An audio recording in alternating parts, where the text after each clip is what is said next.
Bienvenue dans le podcast Ayurveda par Nat et Lorraine.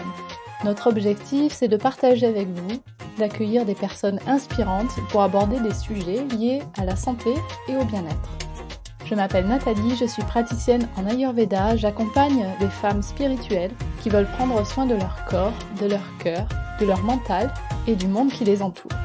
Et je suis Lorraine, praticienne en Ayurveda, spécialisée en périnatalité. J'accompagne les femmes dans toutes les étapes de leur vie et de leur cycle. Vous pouvez retrouver nos épisodes sur notre site internet www.podcast-ayurveda.com ou sur votre plateforme d'écoute de podcast préférée.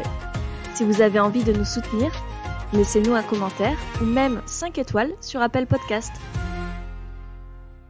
L'Ayurveda et le yoga sont deux disciplines sœurs dont l'objectif est de contribuer à un état de santé physique et mentale, à un état de paix intérieure. Et nous savons que pratiquer le yoga, ce n'est pas juste faire de jolies postures. Yoga nous amène aussi à cultiver des valeurs telles que la non-violence, le respect des êtres vivants et de la nature, l'écologie.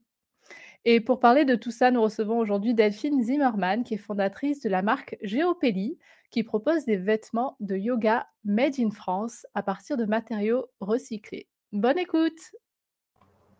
Bonjour Delphine. Bonjour Lorraine. Salut Delphine. Bonjour Nat. Alors Delphine, tu es la fondatrice de la marque Géopélie, comme l'a indiqué Nat en intro. Tu proposes à travers cette marque des vêtements de yoga made in France. La marque est née lors d'un voyage au Canada. Est-ce que tu peux nous en dire un peu plus sur ton parcours ? Oui, alors avant de créer la marque Géopélie, j'ai travaillé une dizaine d'années dans le marketing, dans des pays à l'étranger, puisque je suis passionnée de langues étrangères. Donc tout de suite après les études, je suis partie m'installer en Allemagne. Ensuite, j'ai enchaîné avec la Suisse. Et puis, comme c'était pas assez exotique, il fallait que j'aille un peu plus loin. Donc, je suis partie m'installer à Vancouver, au Canada, où j'ai vécu 3 ans. Et ce voyage a été vraiment transformateur. Il m'a ouvert les yeux sur plein d'aspects, il a changé plein d'habitudes de vie. Et quand je suis rentrée en France en 2019, pour moi, c'était pas possible de retourner dans un schéma classique de travail employé. Voilà, j'avais très envie d'entreprendre et de créer quelque chose par moi-même. Je me suis remise au yoga de manière très intensive pendant ce séjour au Canada. Et quand je suis rentrée en France, justement, je me suis rendu compte qu'il n'y avait pas vraiment de marque qui avait poussé le curseur au maximum en termes d'éco-conception. Et moi, ça me posait un problème de pratiquer le yoga avec des vêtements dont la conception était en total décalage en fait par rapport à la philosophie du yoga. Et j'ai fait ma petite étude de marché, j'ai regardé ce qui existait, et puis je me suis dit que y avait de la place en fait pour une marque comme Géopélie, que j'ai donc lancée l'année dernière, donc en 2021 sur la plateforme de financement participatif Ulule. Donc le concept est assez simple, c'est de faire le mieux possible en fait, c'est d'aller jusqu'au bout de l'éco-conception. Donc concrètement, qu'est-ce que ça veut dire ? Les vêtements que je propose, ils sont fabriqués avec des tissus fabriqués à partir de fibres recyclées, et tout ce qui peut être fait en France l'est. Donc concrètement, la filature est faite en France, la teinture est faite en France, la confection est faite en France, le design, tout est fait en France, donc sauf les fils qui viennent d'Allemagne, d'Espagne et d'Italie, tout simplement parce qu'il n'y a plus beaucoup de filature en fait en France. L'industrie textile a quand même sacrément souffert dans les années 90 suite à la mondialisation. Et on est obligé de s'approvisionner donc dans d'autres pays. Après, je suis pas allée les chercher très très loin, ça reste quand même dans une sphère assez proche. Ça reste les voisins. Ça reste les voisins, voilà. Donc le jour, par exemple, où il y aura des fournisseurs en France, on ira les solliciter pour compléter, boucler la boucle, j'ai envie de dire. Mais aujourd'hui, on fait du mieux qu'on peut avec ce qui existe en fait. Au top. Ok, et écoute, aujourd'hui Delphine, on va parler ensemble un petit peu de minimalisme, d'éco-responsabilité aussi. On va parler tu vas nous présenter un petit peu plus ta marque et voir les concepts qu'il y a autour. Mais peut-être qu'on peut commencer par faire un peu plus déjà le lien entre l'Ayurveda et le yoga, qui sont deux sciences sœurs, comme je disais en intro, qui ont des valeurs communes. Est-ce que tu pratiques aussi l'Ayurveda? Est-ce que pour toi, c'est quelque chose qui est qui fait partie de ton quotidien? Alors j'essaye, d'appliquer certains, principes, clés, de l'Ayurveda. Idéalement, j'aimerais pouvoir le pratiquer encore plus, mais ça demanderait, je pense, un peu plus de temps, que je n'ai pas forcément à disposition. Mais c'est On un fait sujet comme qui me on peut. passionne. C'est ça. Mais c'est surtout, je dirais avoir une alimentation, qui est, comment dire? Qui est cohérente par rapport à la saison. J'essaye vraiment de cuisiner, de saison. Donc ne pas manger des fraises au mois de décembre, par exemple.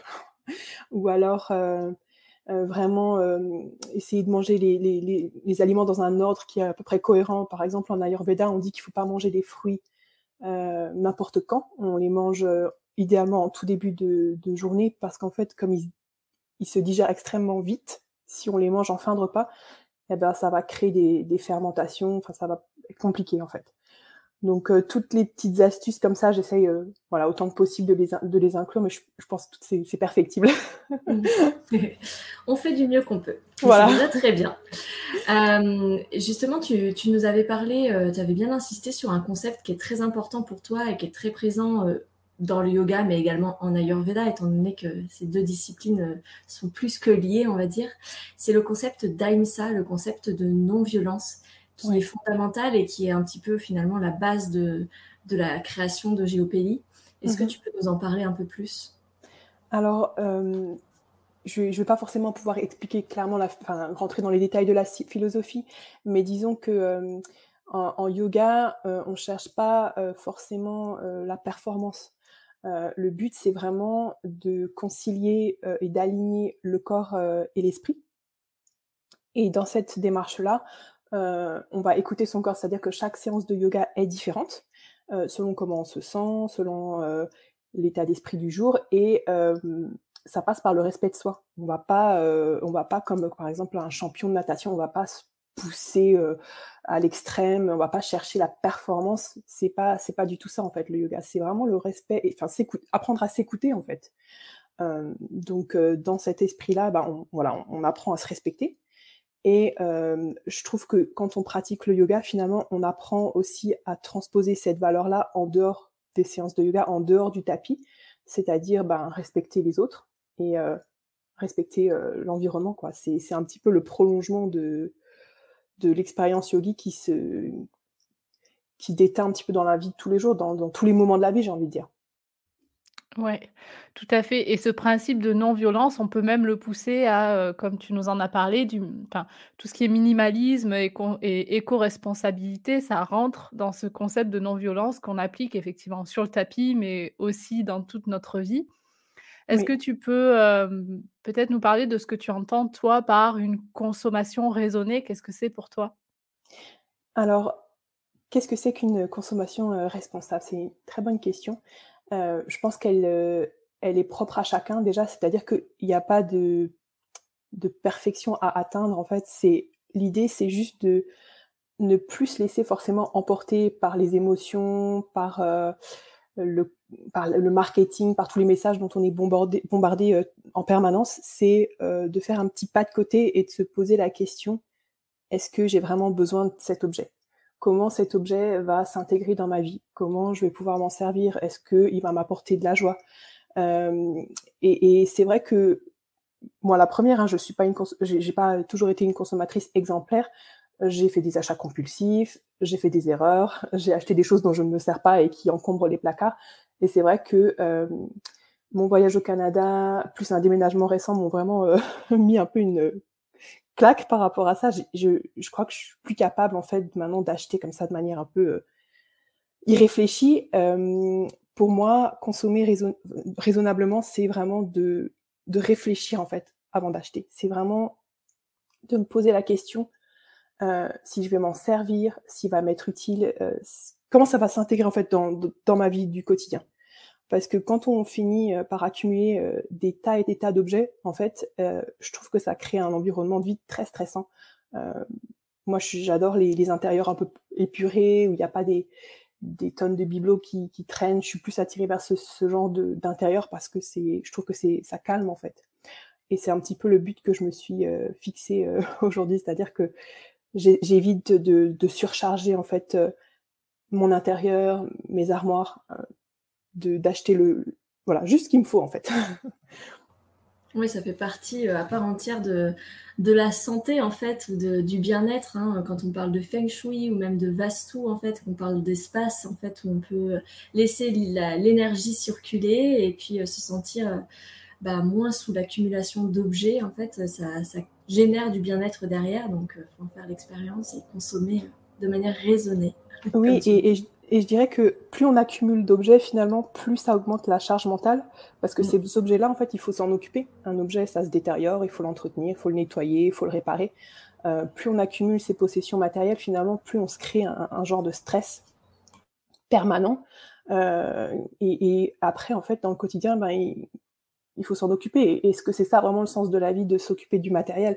Est-ce qu'on peut peut-être se débarrasser de ces choses-là pour dégager du temps et faire autre chose en fait avec le temps dont on dispose et qu'on a sur cette terre qui a un temps fini. Donc il faut, je pense, l'utiliser vraiment de manière intelligente. Et je trouve ça plus cool de faire une séance de yoga plutôt que de réparer des objets cassés ou voilà. C'est sûr.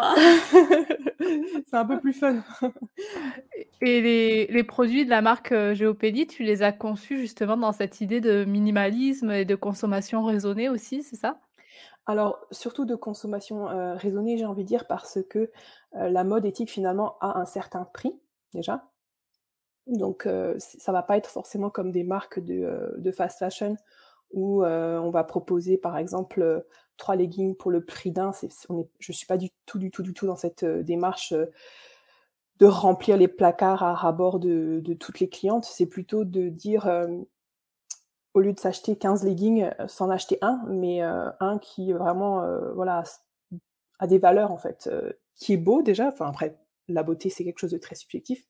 Moi, j'ai essayé de chercher un certain esthétisme dans les vêtements, donc dans les formes et puis dans les motifs aussi qu'on propose. Et aussi, voilà, dans toute cette recherche d'éco-conception que j'ai faite en amont avant de proposer les produits, on a vraiment poussé le curseur jusqu'au bout. Donc, c'est clair que tout ça, ça a un coût. Les matières recyclées ont un coût, la confection française a un coût. Donc, on va s'acheter une tenue et puis on va essayer de l'aimer et puis de la garder le plus longtemps possible. Donc, les matériaux que j'utilise, c'est des matériaux qui sont quand même très résistants et malgré ça, ils offrent aussi un certain confort. Ils sont souples, ils sont agréables à porter, un peu comme une seconde peau.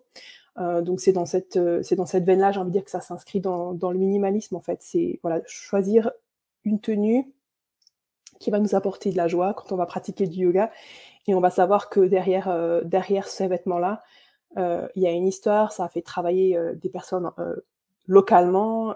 Il y a des parce qu'un vêtement, c'est ça finalement, c'est le travail de personnes. C'est pas, des fois on est un petit peu déconnecté, je trouve, par rapport à ce qu'on achète. On a peut-être tendance à oublier que derrière ces objets-là, c'est du travail humain en fait qui se cache, et puis des ressources naturelles finalement. Donc de savoir que derrière les vêtements Geopelli, voilà, il y a le respect des hommes, parce que voilà, on fait fabriquer en France, il n'y a pas d'histoire d'esclavagisme et de travail d'enfant, on n'est pas du tout dans ce truc-là.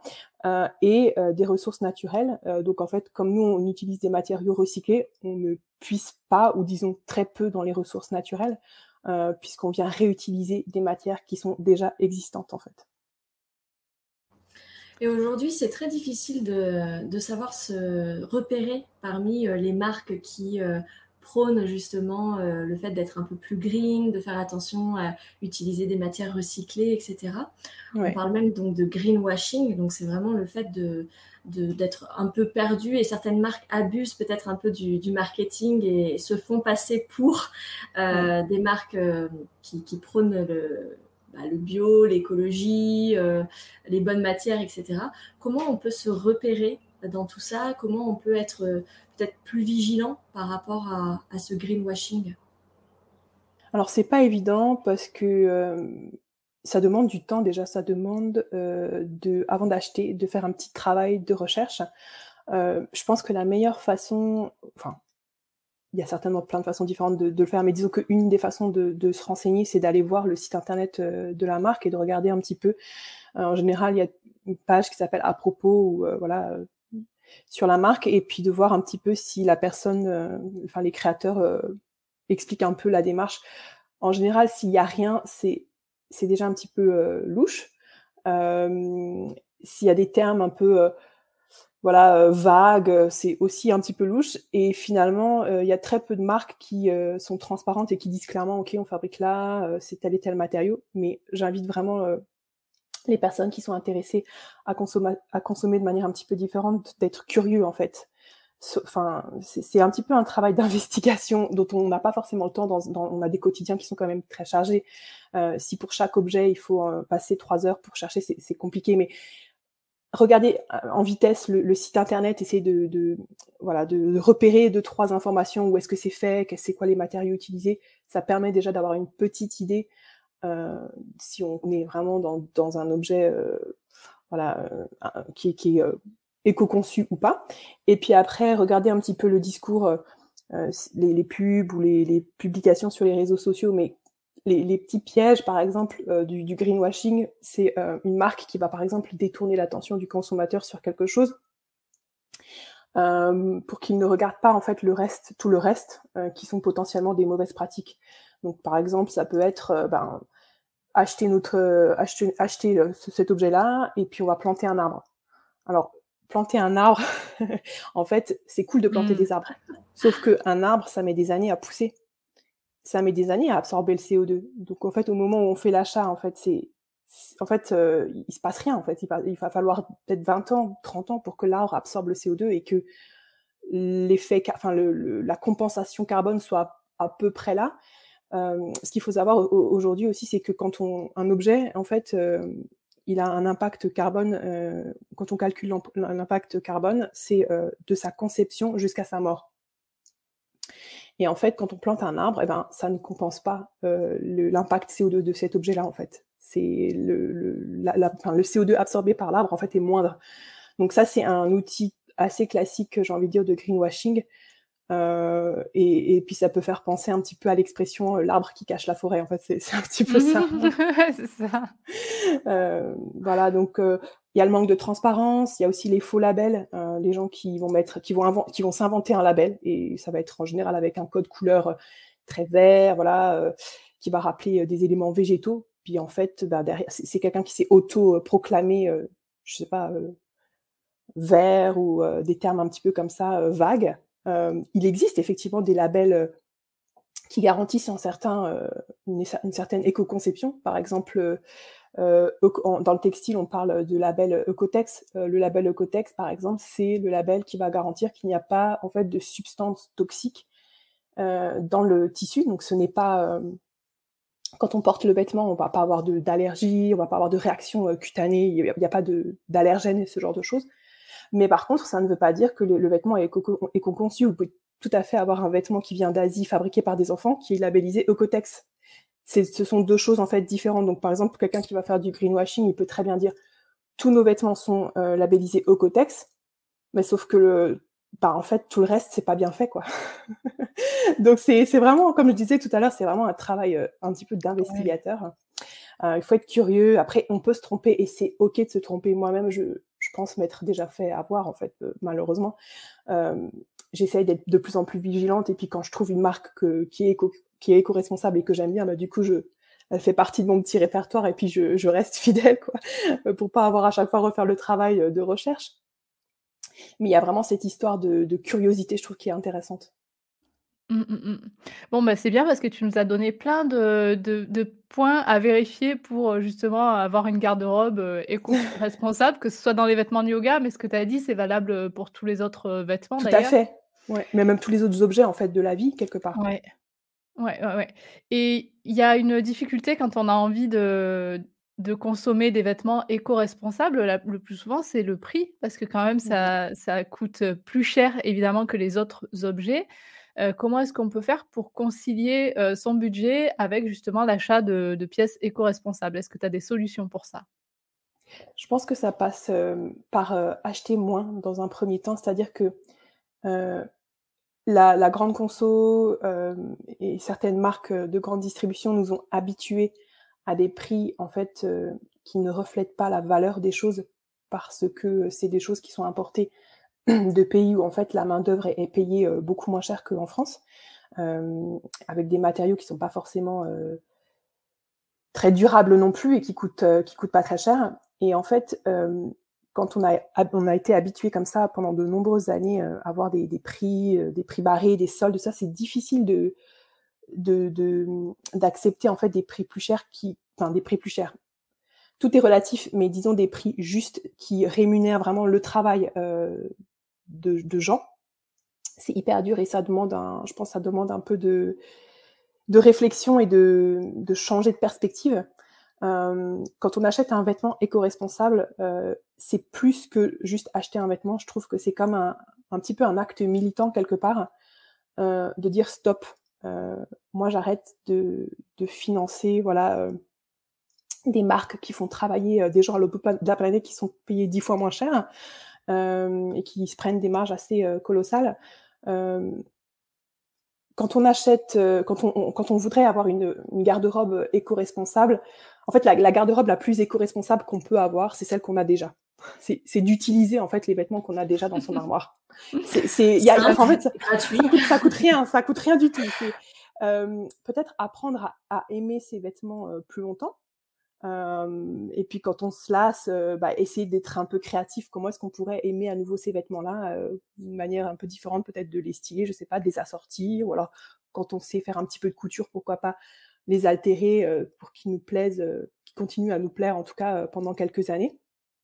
Et si jamais il nous manque quelque chose et qu'on voudrait acheter du neuf, qu'il nous manque par exemple une pièce et qu'on voudrait en acheter une nouvelle, on peut se tourner vers la seconde main. Aujourd'hui, il y a quand même plein d'applications qui permettent très facilement d'acquérir des produits de seconde main à moindre coût. Alors, à condition non plus de ne pas retomber aussi dans l'achat frénétique de seconde main, parce que là, du coup, on annulerait un petit peu les effets de la démarche. Bénéfique, ouais. Moi-même, je suis un petit peu tombée là-dedans, dans le sens où pendant de longues années, la seconde main, c'est quelque chose qui m'a un petit peu presque écœurée. En fait, j'avais une image très négative de ça. J'avais une image un petit peu type marché aux puces, les odeurs bizarres, des trucs pas très propres, alors que en fait pas du tout. Et quand j'ai découvert la seconde main, j'ai trouvé ça génial, mais du coup j'ai pas forcément freiné mon rythme de consommation, c'était juste j'ai transposé la manière dont je consommais à la seconde main. Sauf qu'en fait je continue à faire pareil. En fait mes armoires sont remplies, c'est pas du tout l'objectif. Donc j'ai à nouveau fait un pas en arrière en me disant non, c'est pas comme ça. et c'est ok de tâtonner en fait, parce que finalement c'est quelque chose assez récent, je dirais, de tout ce qui est minimalisme, enfin en tout cas pour moi.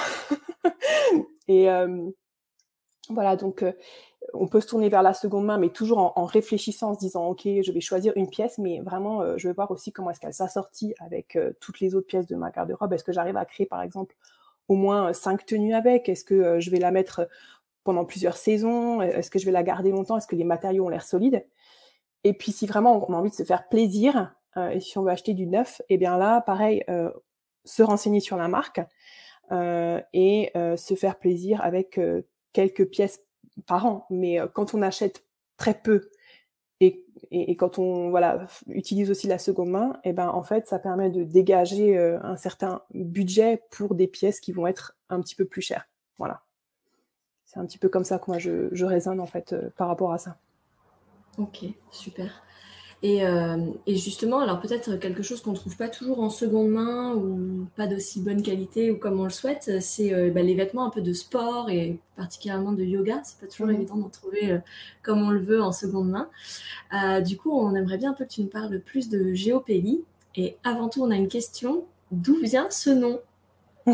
Alors, Géopélie, c'est le nom d'une petite colombe. C'est un clin d'œil aux nombreuses postures de yoga qui sont des postures qui imitent en fait les oiseaux. Hein. Il y a plein de postures en yoga au nom d'oiseaux. Et il y a toute la symbolique aussi de la paix. La colombe, c'est le symbole de la paix. Et je trouvais ça chouette que ça allie les deux finalement et que ce soit un nom français, puisque l'ADN de la marque, c'est la confection, la fabrication française. Donc c'était important pour moi que ce soit un nom français. Donc voilà un petit peu l'histoire du nom Géopélie. Excellent, j'adore l'idée. Et donc, tu nous l'as expliqué en début de cet épisode, tu es dans toute une démarche d'éco-conception avec des produits qui sont le plus possible que tu trouves avec des matériaux que tu trouves en France. Qu'est-ce que tu utilises comme, matériaux recyclés? Tu nous as parlé de recyclage tout à l'heure, qu'est-ce que tu utilises comme matériaux?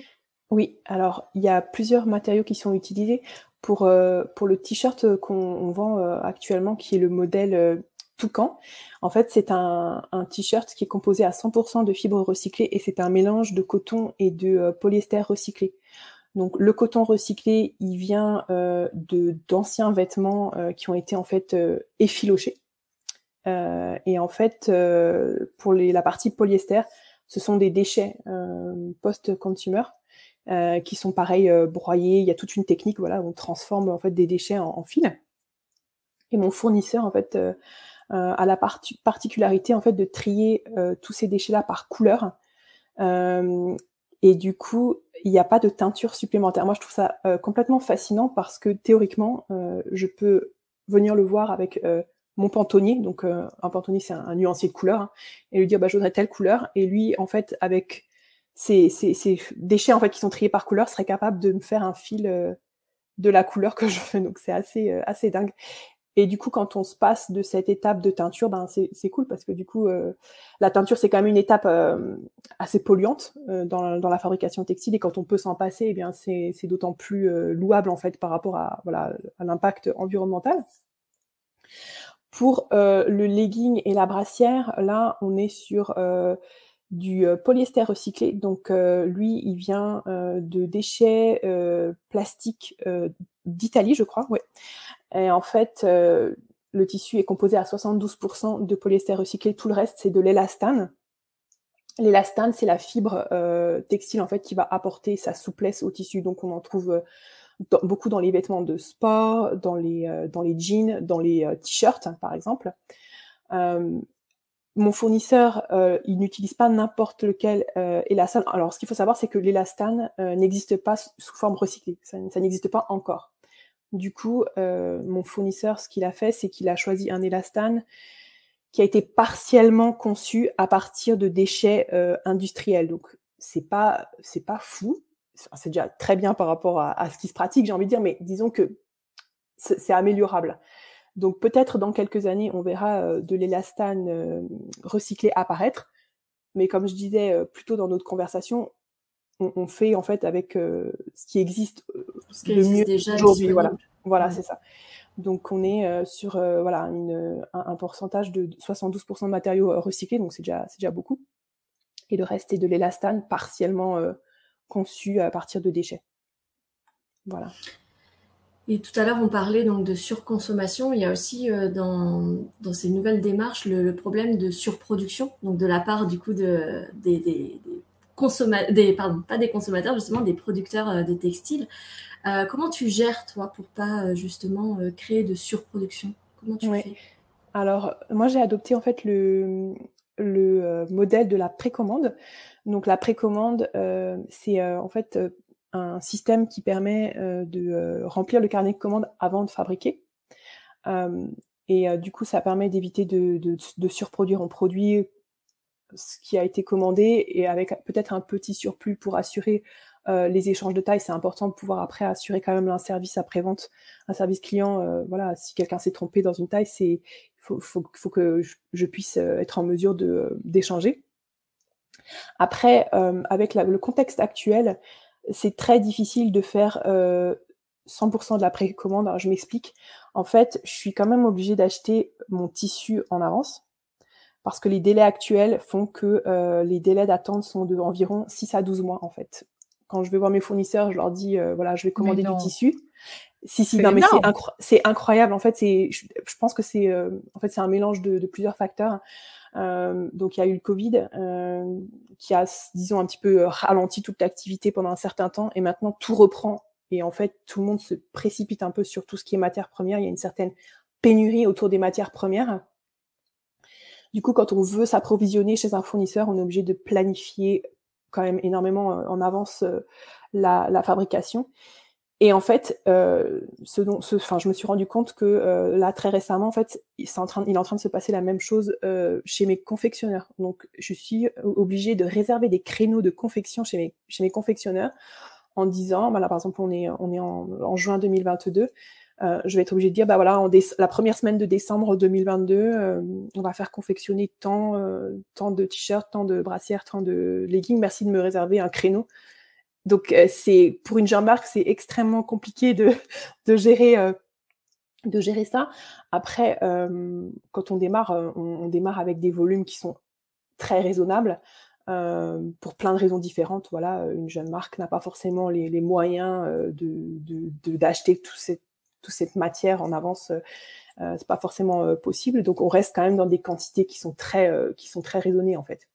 Mais quand un consommateur achète en précommande, ça aide beaucoup en fait.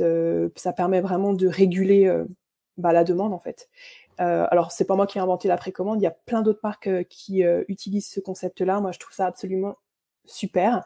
Et puis aussi ça nous apprend à attendre quelque part parce que on précommande, mais du coup on n'a pas le vêtement tout de suite, il faut patienter. Ce qui est pas forcément, je trouve que c'est le contre-pied total en fait de la fast fashion, où on achète et de Amazon aussi par exemple. On achète quelque chose le lendemain matin à 8h, c'est sur le pas de la porte. Enfin, l'immédiateté en fait, voilà, ça on s'en éloigne complètement. Et puis ça nous force du coup peut-être aussi à réfléchir vraiment, ok, je vais faire cet achat-là, je vais le recevoir dans 2-3 mois. Autant que ça me plaise, quoi, autant que ce soit réfléchi. Donc on prend un peu le contre-pied de tout ce qui se fait, voilà, dans la fast fashion.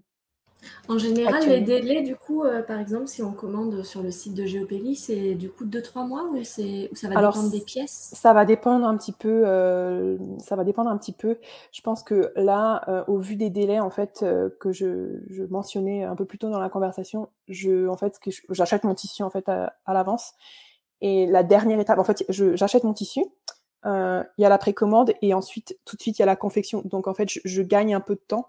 Donc ça me permet de livrer plus tôt. Si je devais vraiment faire attendre que les précommandes soient close, acheter mon tissu, confectionner, là il y aurait 6 mois, 12 mois de délai, ce serait pas possible. Un an. Du coup, j'essaie vraiment là de réduire au maximum ce temps-là pour pas non plus que ce soit complètement irraisonnable par rapport au consommateur. Je peux pas livrer 6 mois de délai, c'est beaucoup trop long. Enfin... Du coup, ça fait une bonne excuse pour celles qui se donnent des bonnes raisons pour ne pas faire du yoga. Tu sais, non, j'attends ma tenue. Moi, je peux pas venir en cours. J'avais pas pensé, c'est une bonne idée. J'ai pas encore reçu ma tenue. Ce sera pour l'année prochaine. Du coup, là, on est sur du 2-3 mois à peu près. Ouais. Idéalement, j'aimerais encore réduire ce temps-là. Voilà. Ok, top. Eh bien, écoute, on invite toutes nos auditrices à aller voir ton site Géopélie. C'est bien ça, c'est geopelie.com. Ouais, ça s'écrit geopelie.com. Et puis il y a plein d'informations sur le site, sur l'ADN de la marque, mais j'ai aussi pris le temps d'écrire en fait plusieurs articles de blog sur vraiment la démarche d'éco-conception pour celles qui ont un peu de temps, qui ont envie de se renseigner, d'en savoir un petit peu plus sur les choix qu'on a fait par rapport aux matériaux, à la confection et tout ça. Il y a tout ce qu'il faut. J'avais même fait une infographie justement sur la démarche d'éco-responsabilité pour celles qui ont moins de temps, qui préfèrent l'aspect visuel des choses. Donc voilà. Est-ce que c'est des vêtements uniquement pour femmes ou il y a également une gamme pour hommes? Alors pour l'instant, c'est uniquement pour les femmes.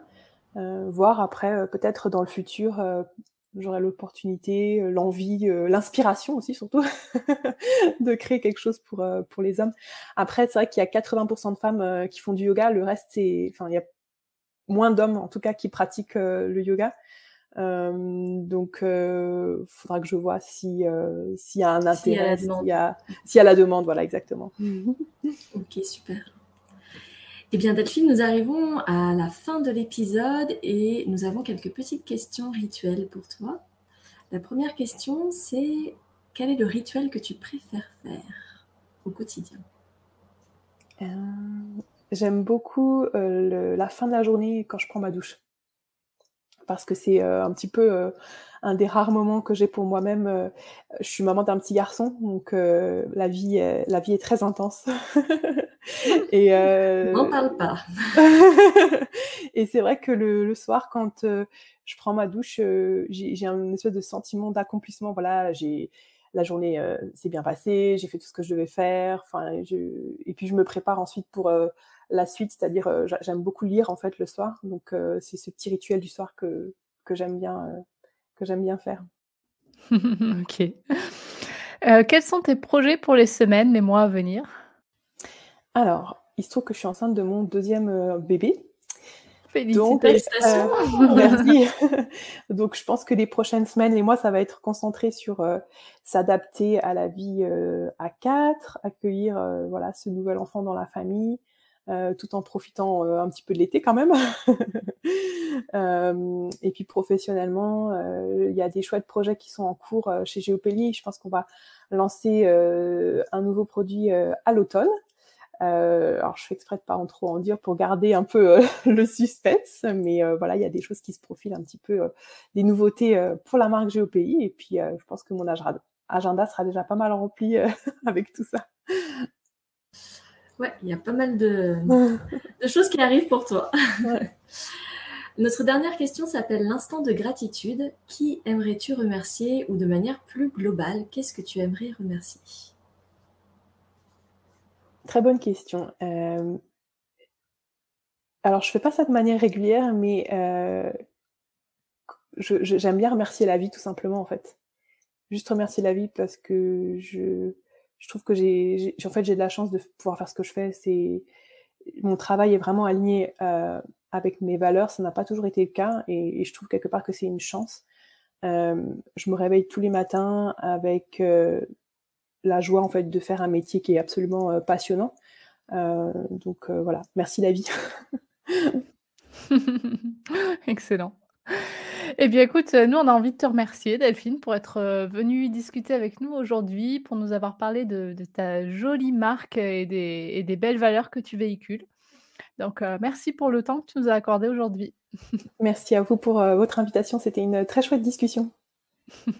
Merci Delphine, et à très vite. À très Merci. bientôt. À bientôt.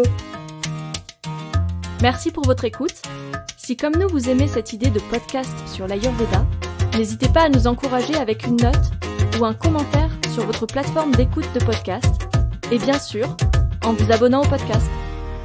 Vous pouvez nous retrouver sur notre site internet www.podcast-ayurveda.com ou sur notre page Facebook Podcast Ayurveda par Nat et Lorraine. À très bientôt!